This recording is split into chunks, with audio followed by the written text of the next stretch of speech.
Welcome to the Harry Bridges School of Labor. Tonight's class is on the Bootleg Coal Rebellion, and we have a special guest speaker, Mitch Troutman, who wrote the book on the Bootleg Coal Rebellion. Just want to say thank you to everyone to coming tonight to hear Mitch speak about this. Much like everyone here coming, very interested in learning from Mitch about what happened. So without further ado, here's Mitch. Cool. Hey, yeah, thanks for having me. There's a lot of you. That's pretty cool. And I can see that you're from all over the place too. Um, if anybody here's from coal country, coal mining area, I don't know, give me a thumbs up or write it in their chat or something. Um, but thanks for having me. So the Bootleg Coal Rebellion is just crazy because I grew up where it happened and I didn't know about it and nobody else did either, even though it was only in the 1930s, right? There's still a few like independent miners who use the same kind of methods, like very primitive style of mining. And they remember they remember how to do it, and they know that there were a lot more people back then, but they didn't know the scope of it. And so uncovering it and getting to tell the history of it is, I don't know, it's just wild. And the book itself is written for people to read, like written for people from that area to read, especially. It's not very academic, and I use a lot of oral history in it, try to let people speak for themselves. And also part of that is I don't exactly know how it's relevant today. And I hope that by like laying it all out there for people, you guys can take something from it and figure out how you think it might be relevant for yourselves, because we don't exactly have like a resource that we can just take the way they did back then. Okay, so this video was newsreel footage from 1935, and back then, during the Great Depression, theaters did pretty well. Sound was new in the movies, and so people would go see the news once a week. So this little documentary was broadcast across the country, and in it you see bootleg miners confront some cops. And the wild thing is that it's a reenactment, but they had the same miners and the same cops reenact it for them, like not that long after it happened.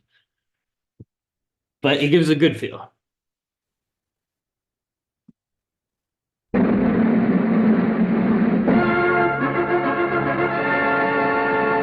The March of Time.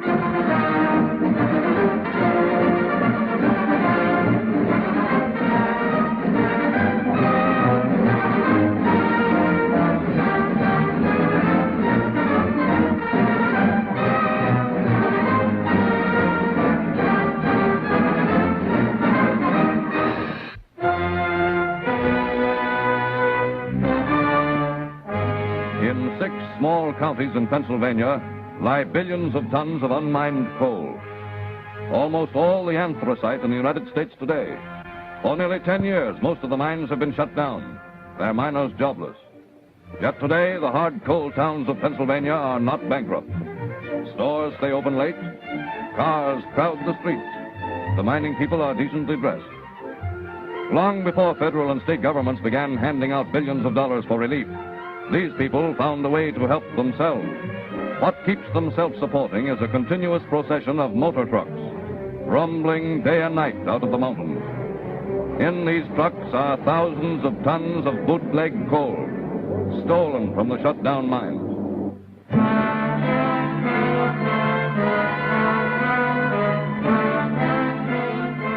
When the mines began closing down 10 years ago, the miners lived on their savings, hoped for better times.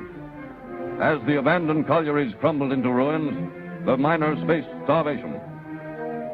The companies let them pick over the waste heaps for coal, to feed their home fires, to warm their children, and their churches to which they could no longer give money. Then the jobless miners started trading coal for life's necessities. When depression deepened, the miners went a step further. Well, I got a new job now. Yeah? Yep, working for myself.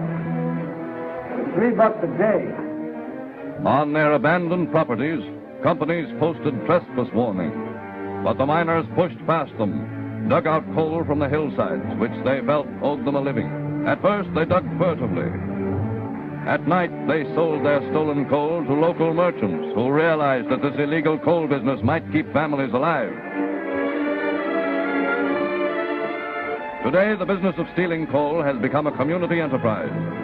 25,000 men, organized in crews of 4 to a dozen, using crude but effective homemade machinery, bring the coal to the surface.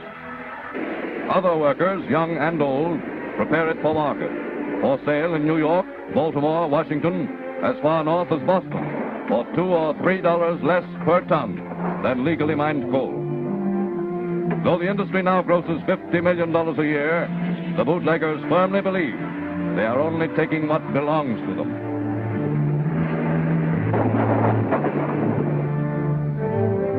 Time and again, to protect their properties, the mine owners order company police to drive the bootleggers from their workings. Customers! Customers! Come!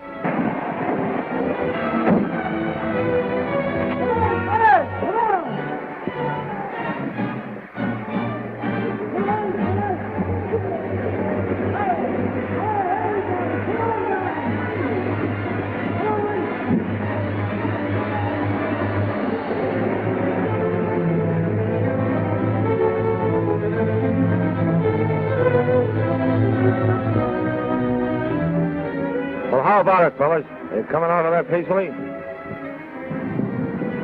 He says, how about it, fellas? All right, then. I warn you. The company means business this time. So do we, brother.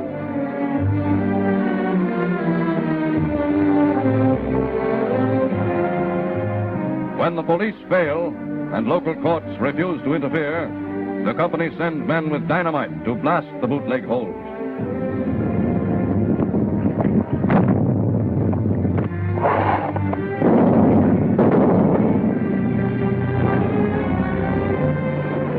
In defiant answer, the bootleggers sink their shafts deeper into the earth, into virgin seams of rich, gleaming anthracite, worth millions to the mine owners. When court action seriously threatens their business, the bootleg miners organize to fight it. Men, we are going to fight this injunction to a finish. We are organized now. Our ours is as good as theirs, and so is our cause. Our grandfathers worked these hills, and so will we. If they try to put us off, we'll show them. What's going to be the signal, Chief? Or a blast of that fury whistle. When you hear it, come and fight for your cause.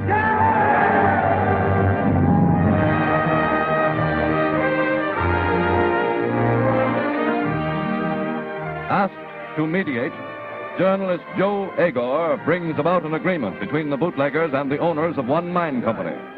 The bootleg chief agrees that his men will leave their holes when the owners promise to give them honest jobs. But this agreement affects only 350 men and 2 shafts.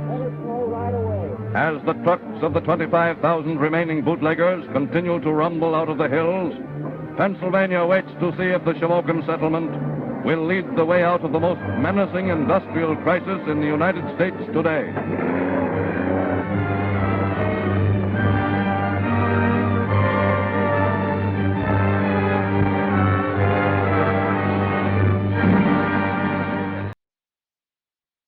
All right.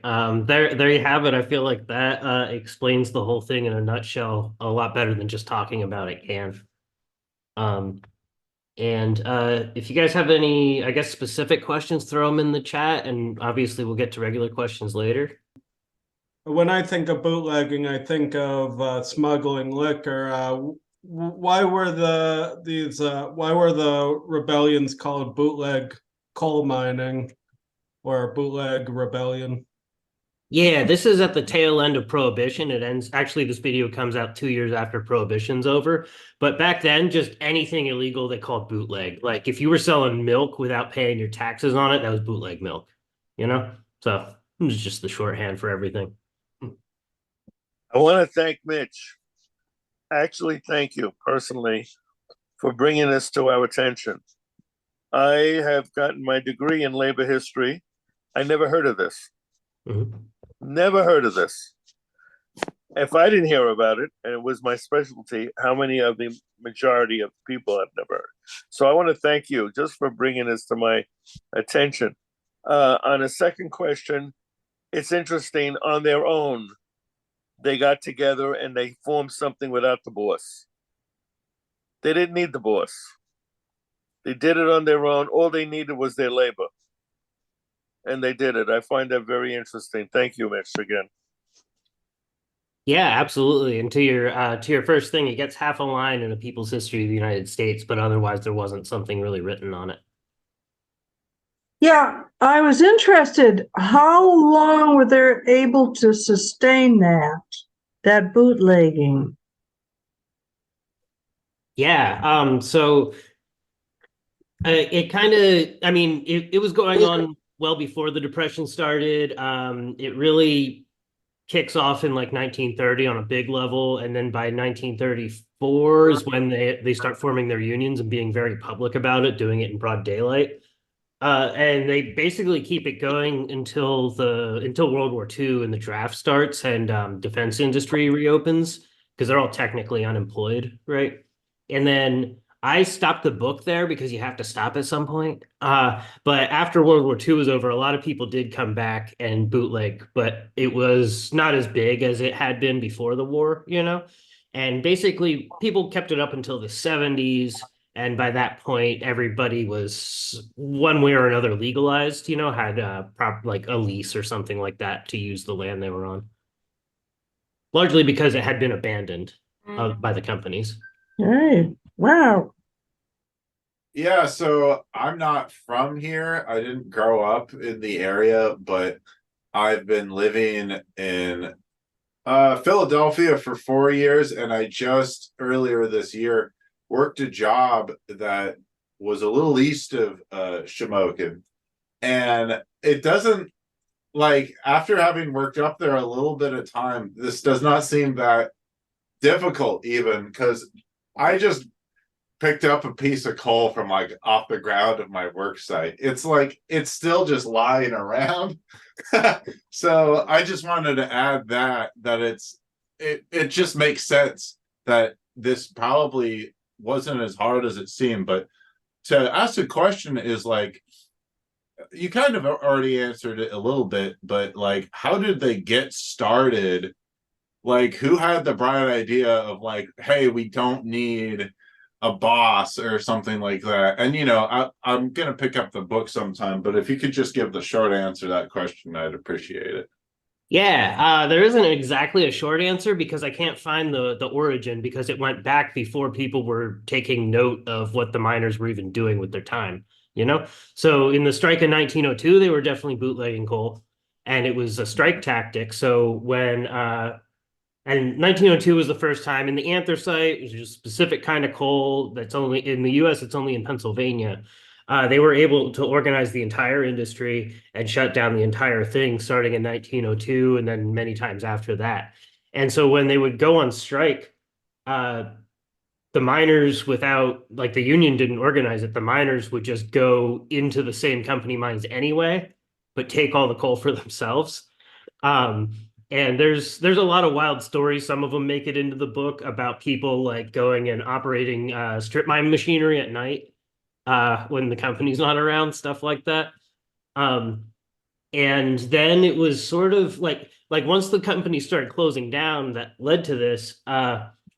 It was sort of like experimentation and one thing leading to another. You know, it was secret at first, but as more and more people were doing it, they just had more and more sway and became more and more public, more and more brazen, and lots of people kept getting arrested, you know, but at a certain point the cops were complaining. There's one story in the book that's really great about how a cop, it's a quote from a cop who takes a guy to jail for bootleg coal, and then by the time he comes out of the jail, he sees the guy standing behind the jail with his friends and they're laughing at him, you know.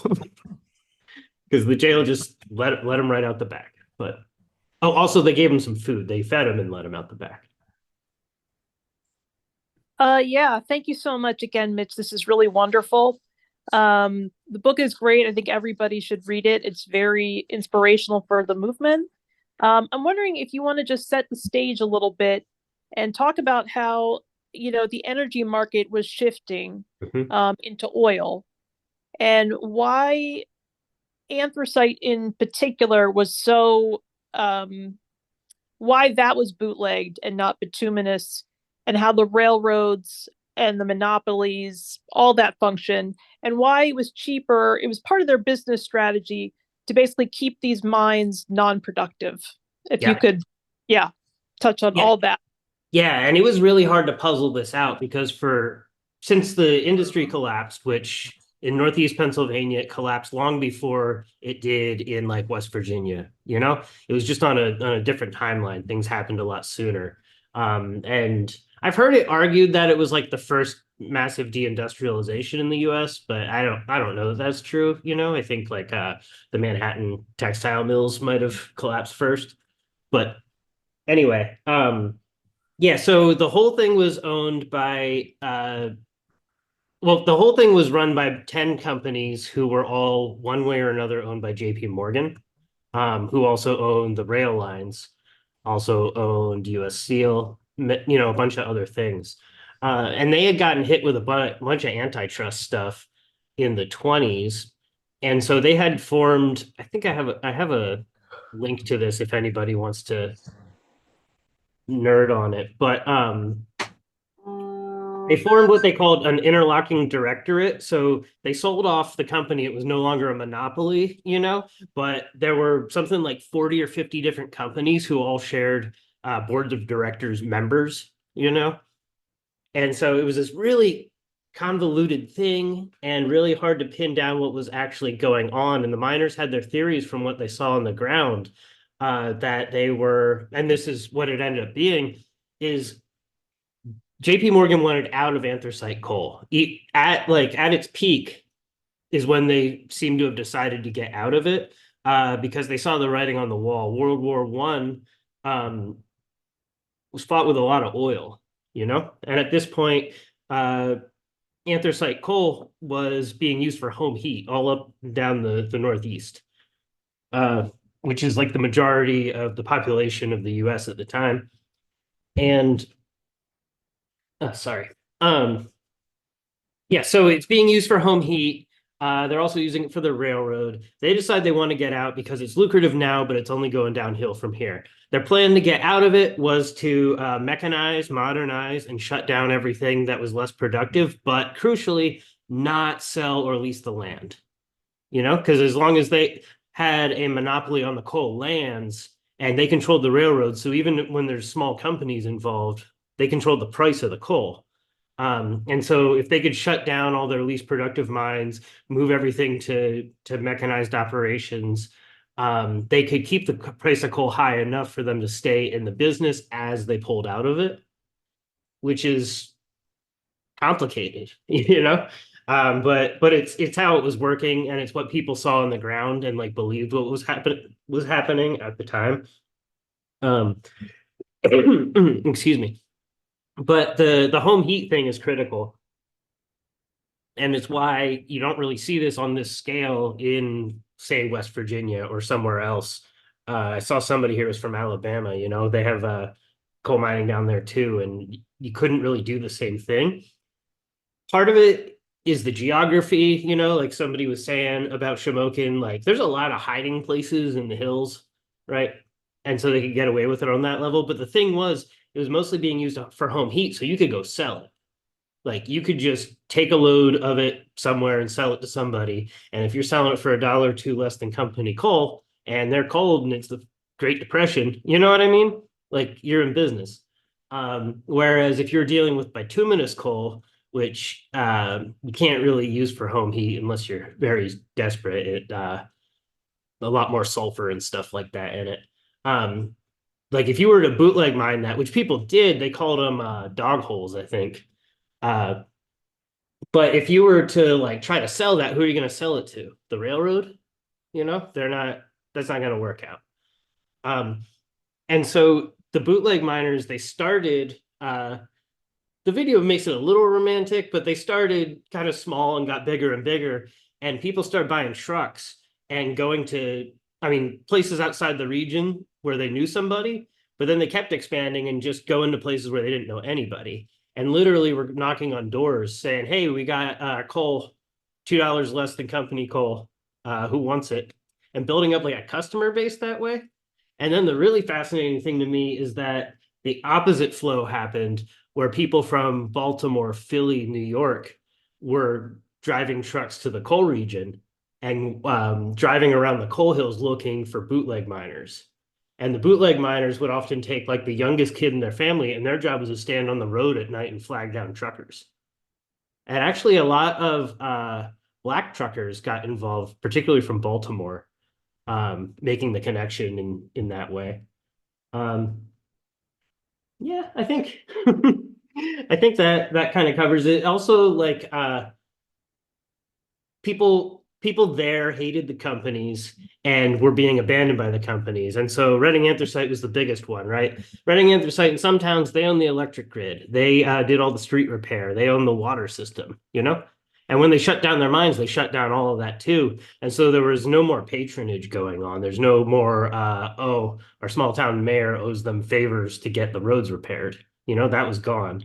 And so it was a lot easier for them to get support from everyone, including judges, you know? Yeah, I mean, so much more to say, which is why it's a book, right? Yeah, I was going to mention the governor. Yeah. I mean, this is the time. This is the time when the kind of Republican and Democratic parties are like reorganizing, and yeah, there ended up being 3 governors in a row who not backed the bootleg miners, but had a truce with them that said, we won't send in the state police as long as you guys don't shoot anybody. Because they were scared. I mean, they had some sympathy. They didn't have much sympathy for the coal companies, but also they were scared that it was such a big thing that to send in the military when people had their backs against the walls would be war, you know? And so they felt it was easier to just let them do what they were doing, basically. Couple of questions, and I think you just answered them. So coal was being used for the railroads to power the locomotives, which is fascinating why they started to mechanize, I guess, with diesel and whatnot.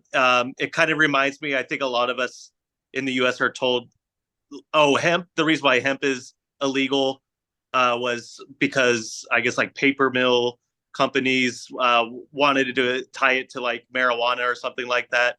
And maybe that's something similar with oil and whatnot. But I was also fascinated when you mentioned they would flag down the truckers, because also the railroad industry would transport coal. And if the like Chase had control of the railroads as well as other infrastructure, well, they could just raise the price of transporting the coal itself to make it profitable for them. I didn't know if you found anything on that. And finally, anything, it sounds like since they actually had the actual police, I guess, act in that video we just watched, it sounded like on a like basic level, police were kind of sympathetic to this movement. And they're probably, maybe they had friends and whatnot that were in the mining business or something, or I don't know. But if you could chime on any of those points, I know those were a few things, but thanks. It's a great class. Yeah, so the railroad had monopoly on transport, and they were trying to resist trucks, period. You know, they weren't letting small company, like, they wouldn't build bays at their mines for trucks to load up because they controlled the railroad. They wanted everything funneled that way, you know? So the bootleggers had an in. At this point, Model Ts were basically really cheap. It's actually hard to fathom because cars are so expensive today relative to everything else that they were like $300 for an old Model T at the time, which obviously is I don't know what it differs out to today, you know, but it wouldn't be that much. And so yeah, they were able to get around the companies while the companies were trying to limit everything to the railroads. Also, they weren't replacing it with diesel yet. They were actually replacing it with bituminous, which they could get for a lot cheaper. They could mine for a lot cheaper. As far as oil and labor, though, there's this great book called Carbon Democracy that lays it out really well about how different labor is in oil fields. And so the way it works out is it's like you have lots of workers, but they're all spread out. They don't know each other, they're mobile. And it ends up being worthwhile the way that industry works to just pay people a lot of money to work like 90-hour weeks, you know what I mean? And try to keep the unions out that way. And also because of the way pipelines work, you can divert oil. Like say there was a strike in a particular place, well, you can still run the pipelines to get oil from farther away, and it's not really a big difference in expenses. But that's a whole political economy thing that's a little outside of this, but it fascinated me. And then the cops, there's a lot to say about that. There's different tiers of police. The police system is changing at this time. There's the coal and iron police who work for the companies, who are the ones you see in the video. Some of them were sympathetic. Some of them were assholes, and the miners like went to their graves cursing certain people. And then there's the state police, which at this point was more of a political force controlled by the governor, right? And typically used to break strikes. They had their own trains, the state police did, and they would like ship them around the state. The coal and iron police were like super unpopular, and they got abolished during this period, partly because of Western PA miner struggles. And then you have like the local sheriffs and stuff like that. They tended to be more sympathetic, particularly because they were elected. But they're just like there was conflict between these police forces, and the coal and iron police, who were the most invested, were losing power and losing the ability to do anything about it. So I think I got those questions. Thank you. First, someone sent me in the chat, $300 in 1930 would be about $5,200 today, and you can't find many used cars for $5,200 today. Not a truck. Yeah, cool. But first, I want to touch on something you mentioned before we watched the video, where you said you weren't sure how this would go about today, and I was trying to look it up while you the discussion was going on, and the closest thing I could find was actually 15 years ago yesterday. This was a window factory, but the workers of UE Local 110 occupied the factory and basically took the factory over when they threatened to close the factory, and now they run the factory as a worker co-op. That was in Illinois, I believe. I'm trying to find it. Yeah, Republic Windows and Doors. That happened like Yes. right before Occupy started. Yeah. Republic Windows and Doors, yes. And then could you touch on the United Mine Workers and John Lewis and any role they played in the Bootleg Coal Rebellion? Yeah. So I have a friend who's from West Virginia that gives me some pushback on this stuff, because I really just, it's such a big subject, and I covered it from the perspective of the bootleg miners who had a lot of problems with the United Mine Workers. And so like seen from their vantage point of what like John Lewis was up to, he doesn't look that great, but seen from the vantage point of like being in Tennessee or something, it's a different scenario. So I don't want to say this is like definitive, but Lewis had a very business orientated strategy. He thought the industry needed to shrink. There needed to be less miners. And so when people were getting laid off in the thousands or tens of thousands, the union didn't really like nationally they were like, oh, well, you're just not miners anymore, but there was a lot of pushback inside the union from people who were unemployed and people who were employed still to do something about it, whether that be collect money just to help them out, which that happened to a degree, but there just became so much unemployment that it was ridiculous. And then the big thing that happened, so cool, was the equalization movement. Same place as this, the same miners and everything, right? And so when companies start shutting down, they start within their local unions pushing for equalization, the idea that rather than lay off half the workforce, everybody goes to 20 hours a week. I mean, and that's not how that worked exactly, but for our understanding, everybody works like half as much. That way everybody gets employed, and they enforced it through strikes. So the people, say there were 500 people still employed at a mine, they would go work their time and then go on strike until the company let the other people who they have laid off come in and work as well. And like UMW high up hated this. I think because it didn't really fit into their vision of what unionism was, right? And because everybody was poor too, right? It wasn't like it was a way for everybody to get by. It was a survival strategy, more so than people working their way up into the middle class or whatever. But so there's like so many details, again, why it's a book. Different sections of the coal region up near Scranton and Wilkes-Barre. The equalization movement was huge. It was also like the biggest membership area for the UMW at the time. And the UMW like top fought it so hard. They expelled everyone who tried to get involved in it. And it ended up going to like a war, like literally people like snipers, bombings, assassinations, all sorts of stuff in the Union up there. And then there's a smaller section where they pulled it off and the UMW was like, we can't have more. Again, when I say the UMW, I guess in this case, I'm talking about high up, officials. We're like, we can't have more trouble on our hands. Let's just let them do it and just pretend it's not happening. But then in the bootleg specific areas, there was just like so much unemployment that even that wasn't like tenable. Like if everybody's working 2 hours a week, it doesn't add up to anything. And so I looked, like, while researching this, I went through like old UMW newspapers, and they were constantly trying to like rally the miners against the bootleggers, as though like the bootleggers were undercutting their work. But the miners, those were their cousins, brothers, nephews, everybody who's doing the bootleg mining. And so a lot of the UMW miners were moonlighting. They felt like bad that I still have this like high paying job with safety and things like this, and the rest of my family's out bootlegging. So a lot of them would work in bootleg holes at night and like not even ask for money for it, right?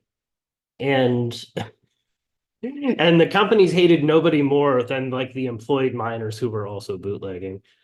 But so rallying the miners against the bootleggers didn't really work. And also Lewis like kind of steps off the pressure, but after like 34, the Union drives in the South, like the rest of the Central and Southern Appalachia are going way better. And so the anthracite isn't really their focus anymore anyway. Now, like after World War II and stuff, so complicated, but the bootleggers form unions, right? But they're unions of people who you could also consider owners. And so it's like complicated. They have a complicated relationship with the UMW.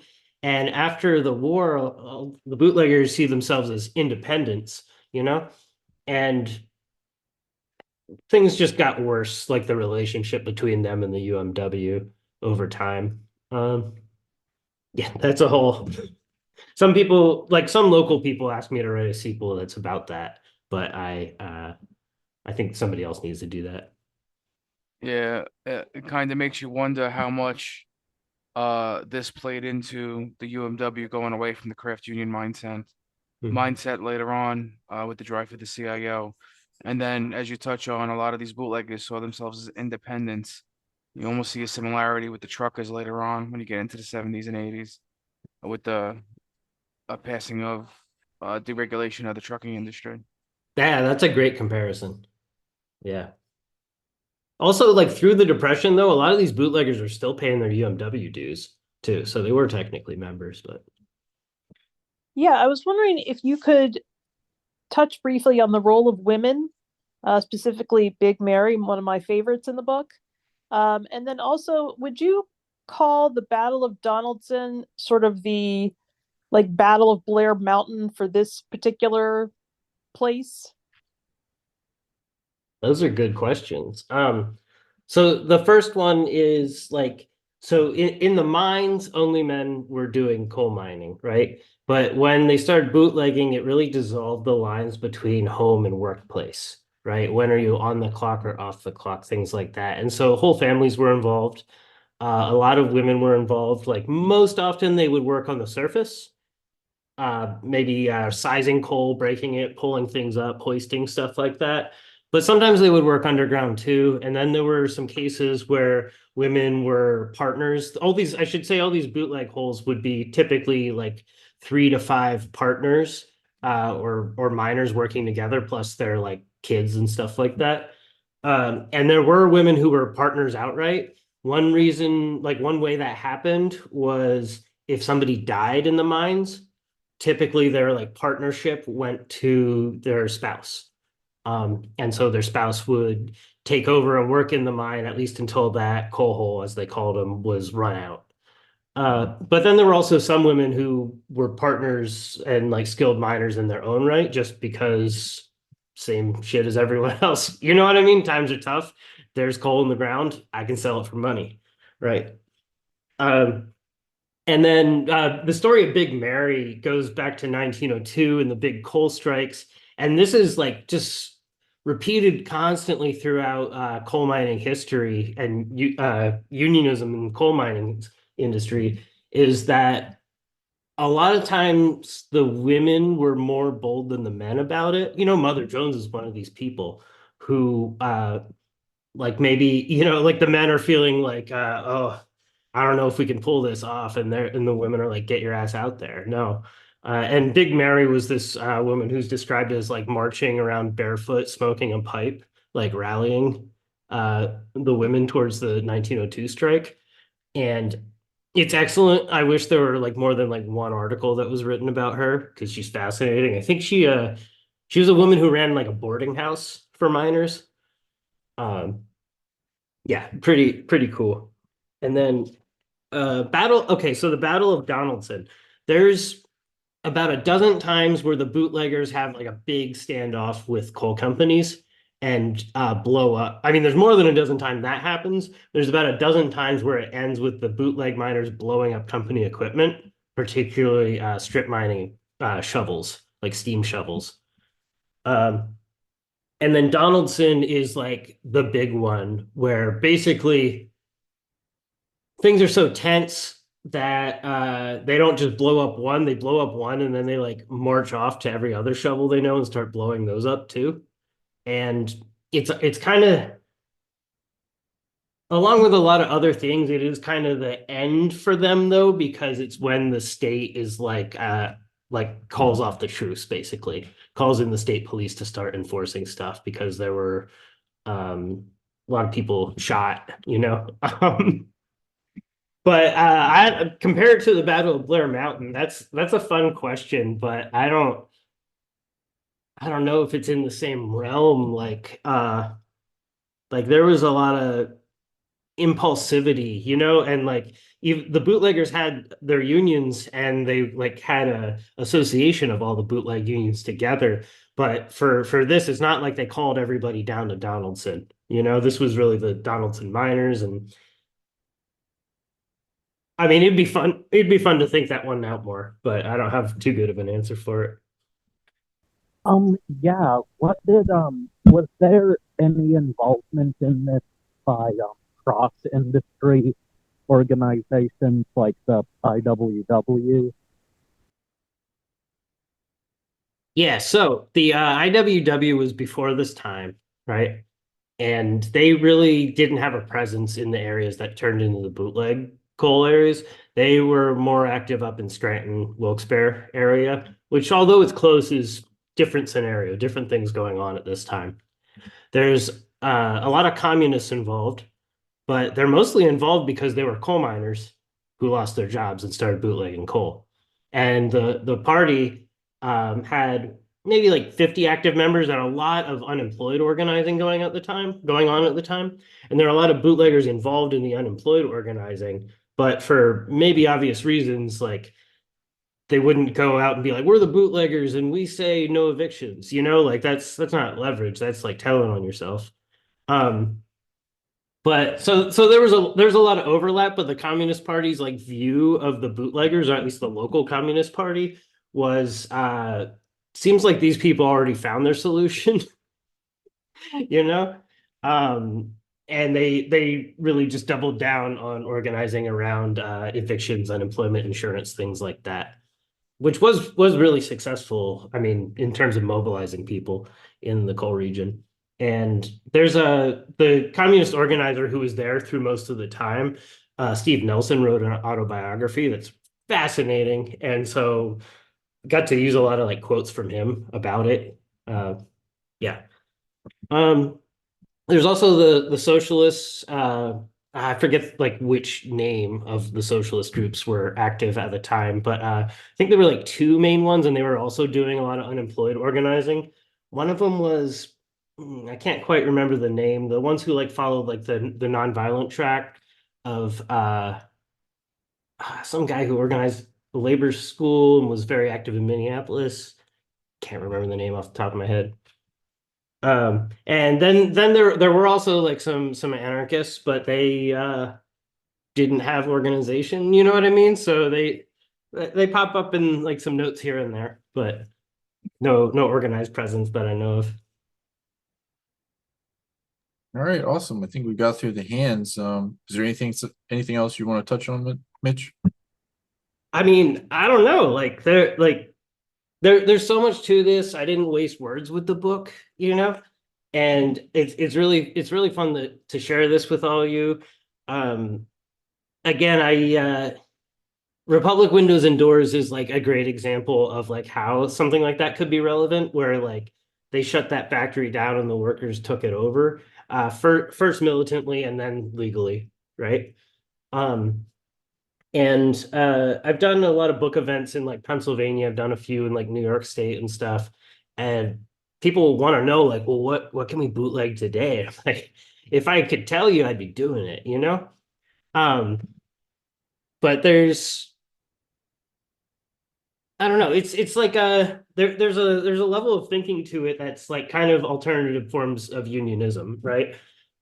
Some teachers unions were talking about like what would like bootlegging education look like, which sounds really out there, but they are like, well, the only reason standardized testing happens is because we administer the tests, things like that. And so kind of I hope it can push people to think about like other ways of leveraging power, not only NLRB and union contract, thing like that. But yeah, who knows? Who knows? Yeah, I guess one thing, I don't remember this being in the book, but maybe you have an answer. One thing that we talk a lot about is organizing across industries and doing industrial concentration. Was there any sense of that from them, or did they just stick with like their own craft? Like, did they go to the steel workers or something like that? Mm-hmm. Yeah, I mean that's a thing where the bootleggers aren't that cool, They didn't do a lot of solidarity work. A lot of them did help organize textile unions in this area amongst women at the same time. There's even one miner who gets killed at a textile protest during this time. And there was like, again, complicated, but there was like a teachers' strike that was because the coal companies were the primary taxpayers and were no longer like just refused to pay their taxes for several years. And so the schools ran out of money.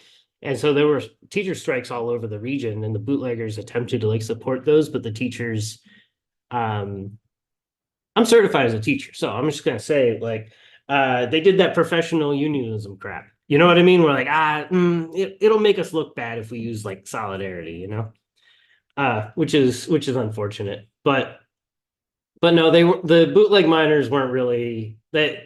Yeah, they were doing their own thing. They didn't do a lot of solidarity work with others, unfortunately.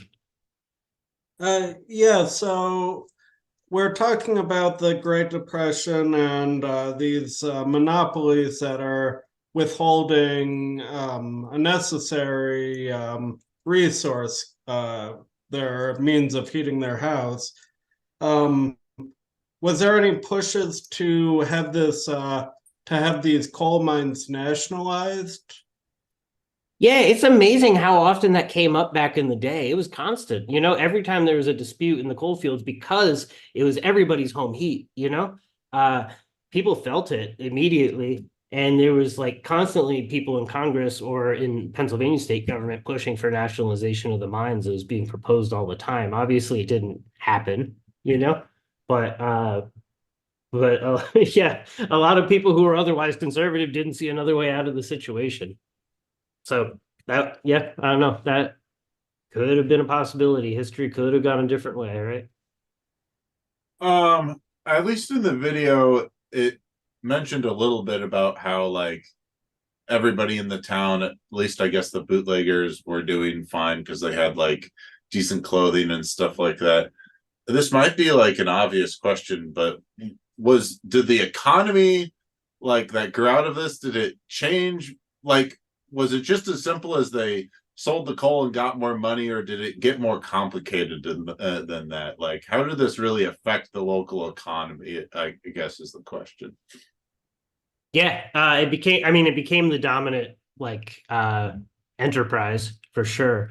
And so that's why they had the support of a lot of merchants and things like that. Same for the equalization movement, had a lot of middle class support, often with the middle class following the miners, though, rather than vice versa, because they were the only ones bringing in money. But a saying was there's a lot of money in bootleg coal, but nobody's getting rich because people didn't make much money. But on the whole, at its peak, the government did a study and they found that 10% of the anthracite market belonged to the bootleggers, right? So it was massive, but it was all cash business. The trucker gets the money from the people they sell it to. Trucker brings that back with their share, gives it to the miners, right? And then there were bootleg breakers involved, which there's a way to process the coal to make it higher quality, make it sell for a little more, and so they took their cut too. And at the end of the day, nobody was getting rich. And also, I don't know about that part of the video, or was it booming? I kind of doubt it, because at the end of the day, this is work where you might die, you know? So yeah. Yeah. Yeah. What I noticed about it, it struck me very clearly. Only in a society that is based on individualism, not collectivism, can this happen. Because the idea was, forget about the big collective of a union. It was a local thing. And they were basically, if you know the story of Archie Bunker, he was a worker in a factory. Then he owned his own bar and grill, and he changed his whole value. It's that kind of thing. You even mentioned that they had their own trucks and their own this and their own that, and that entrepreneurship crap, seems to come right into this. So I could see this as being, I hate to use the term, but as American as apple pie. This would definitely make sense in this country for that to happen. And I could see why the mine unions, the unions, saw this as a problem, as a step away from people joining the union, so that you have one big union that speaks for the workers. I noticed that right away. And it's like the thing with the windows, that company with the windows you mentioned about 15 years ago. Thank you. Yeah, there was a big conflict, especially like 1940 on, and then after the war, between there were two camps of bootleg miners eventually. One said reopen the mines. Like that was their main demand the entire time, was you can stop this tomorrow if you reopen the mines, right? We want to go back to having decent wages, union protection, things like that. But then there was another camp that said, you know what, this is pretty good. Legalize it, legalize bootleg mining. And that was the more conservative camp and much more individualist camp. And I wouldn't say they won, nobody won, but they're the ones who, there's still people doing this today, and they come from that train of thought, which is very individualist. Yeah. Would you say that the more individualist camp and the more collective camp were largely separated by geography, or would you say that there was a different barrier between them? No, that's a great question what it is. Because it'd be in the same towns the camps were. I mean, there like anti-communism played a role for sure, but otherwise, I'm not sure what makes what made some of them go down one route or the other. I think some of them just really like not having a boss, though. Well, and like Coulter even showed, this stuff's just on the ground. It's way too easy just to go out there and pick it up off the ground. So, when you're in a situation where, like you're saying, you're confronted with the option of working for a boss or just going out there and picking it up yourself, why wouldn't a person who's destitute, poor, wanting food, desperately go out there and just pick it up themselves rather than waiting on the company to come back? It's a tricky situation for the union, for the working class in general in the region,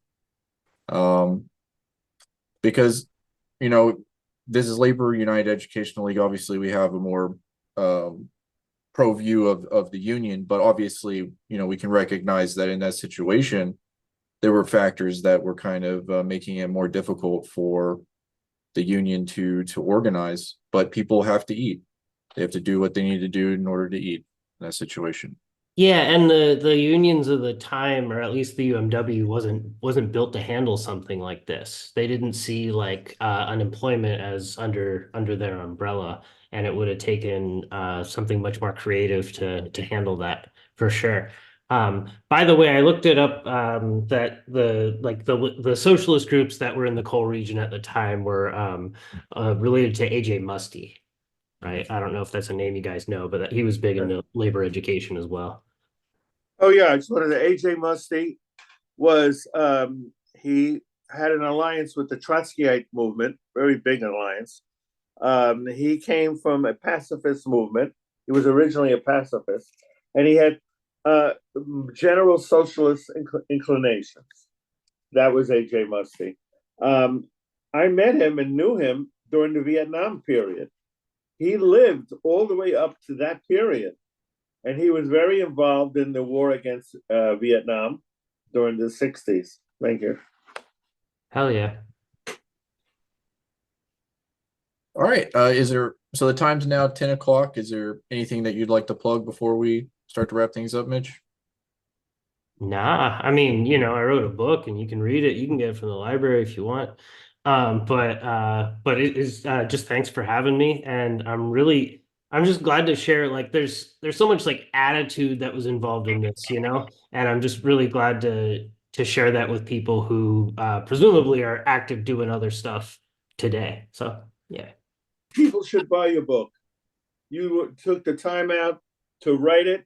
People should support you, and they should buy your book. I urge that. And where does one find your book? And Amazon, I guess. Everybody goes to Amazon, but I don't know. Where does one get your book? Yeah, I mean, Amazon, you can ask a local bookstore to order it. You can get it from PM Press, who put it out. I don't know. How about the internet? Is there any place on the internet? PM Press, Amazon, I don't know. Just bookshop.org if you guys ever heard of that. All right. Yep. Thank you. Mitch, would you like to plug your latest article in the Baffler? Yeah, sure.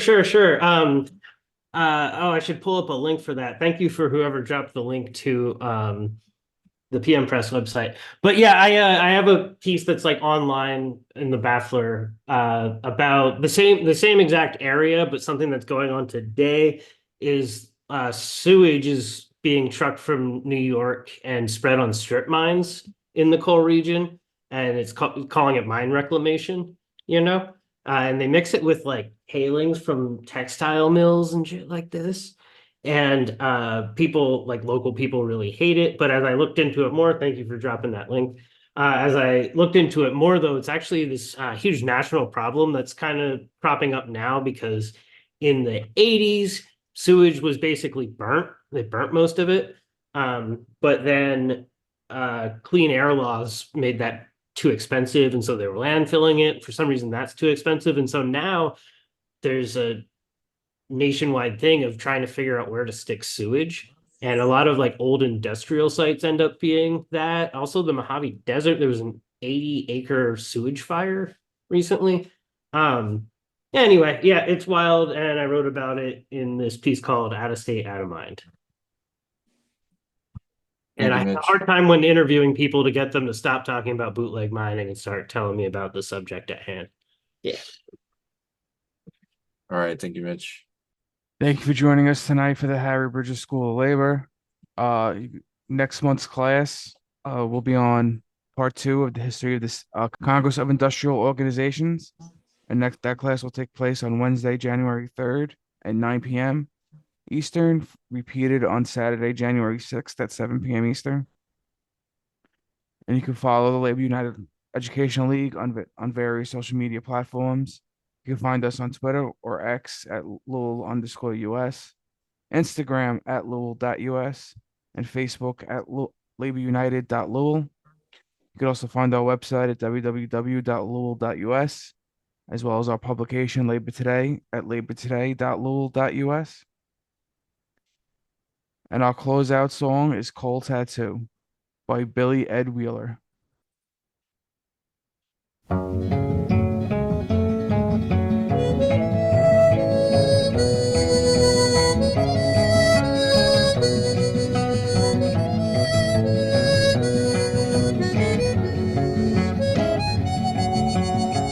Traveling down that coal town